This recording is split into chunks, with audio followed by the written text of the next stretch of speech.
But one of the objectives for the Road to Reform series is to get beyond the 30-second sound bites, to get beyond the stump speeches, and to sit down here with our nation's leaders and to take a long, hard look at the policies that are affecting our country. Tonight, we've got a guest speaker from the Cato Institute, a senior policy fellow who's one of the brightest minds in the policy world, who's going to talk to us about how we can put this country back on a road to reform. So please join me in welcoming from the Cato Institute, Dan Mitchell. Thanks, buddy. Thank you.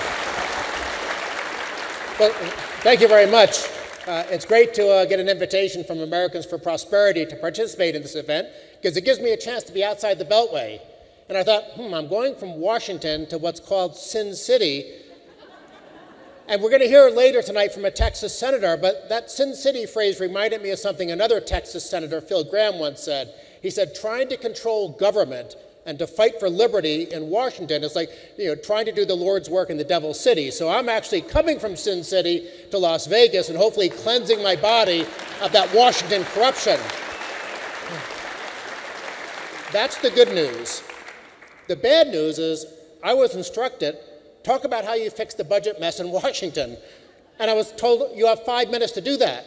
And I said, that's impossible. But I thought about it, and actually I have 2 very good pieces of news, because sometimes those of us who want to save America from becoming another Greece, we get depressed because we look at all the spending in Washington, and sometimes it happens under Republicans just as much as Democrats, and you think we send good people to Washington, they're supposed to control government, but after a couple of years they decide that the cesspool is really a hot tub.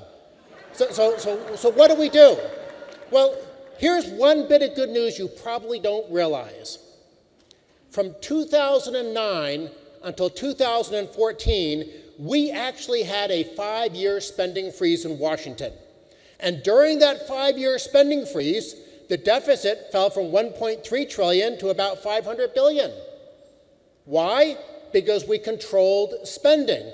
But here's what's more important, because one thing you should understand, the deficit is a symptom, big government is the underlying disease. And so we want to really focus, we want to put our attention on what can we do to make government smaller. And by having that 5-year spending freeze from 2009 to 2014, we reduced the burden of federal spending from 24.4% of GDP to 20.3% of GDP.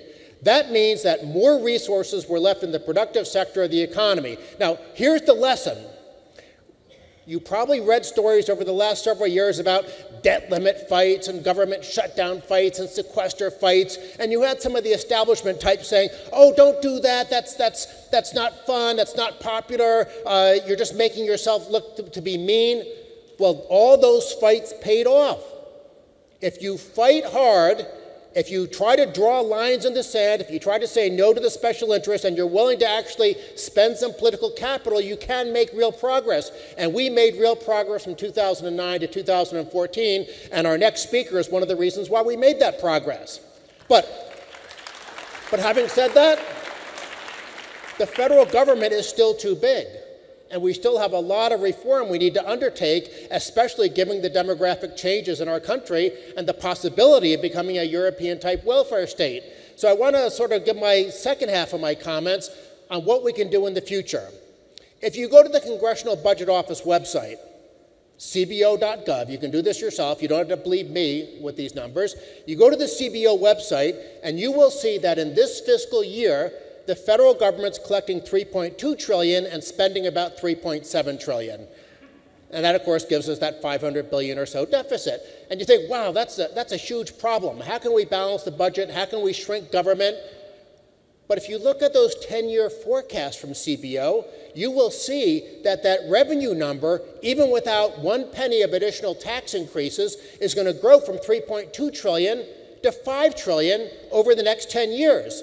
Now, I'm not a rocket scientist or a math genius, but if revenues are going to grow from $3.2 trillion to $5 trillion over the next 10 years, and we know that spending this year is $3.7 trillion, well, what do we have to do to balance the budget? Obviously, we simply need to make sure that government doesn't grow so fast that it's more than $5 trillion 10 years from now. And what does that require? That simply requires that government grows 3% a year. Now, don't get me wrong. I'm at the Cato Institute. We want to cut government spending. We want genuine reductions in the size and power of the federal government. But all you actually have to do to make progress in terms of fiscal policy is to make sure government spending grows slower than the private sector. Because what's the private sector? The private sector is your tax base. And our tax base is projected to give the government an extra $1.8 trillion over the next 10 years. And all we have to do to balance the budget is to make sure spending doesn't grow by more than $1.3 trillion. That shouldn't be that hard, especially since inflation is projected to be about 2% a year. Do you realize that if we actually had government grow 2% a year, we would balance the budget in 5 years? But if we have government grow 3% a year, we can balance it in 9 years, so we would beat that 10-year cycle. So I guess the message I'm simply leaving you with, it is actually very possible to make real progress to restore limited constitutional government so long as we make sure we keep our eye on the ball. And keeping our eye on the ball means making sure that we do everything we can to push down the growth rate of the burden of government spending. Because if we don't, if we leave everything on autopilot, those same projections from the Congressional Budget Office, if you look at their long-term forecast, we will become Greece. And I guess that's really the bottom line of my presentation. I'll wrap it up with this.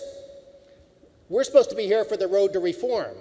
If we don't make these changes, if we don't reform entitlements, if we don't get control of the beast of big government in Washington, we're going to be on the road to Greece instead. And that's why I am very, very grateful to AFP to giving me this opportunity to be a warm-up speaker and talking about the necessity of America's road to reform. Thank you very much.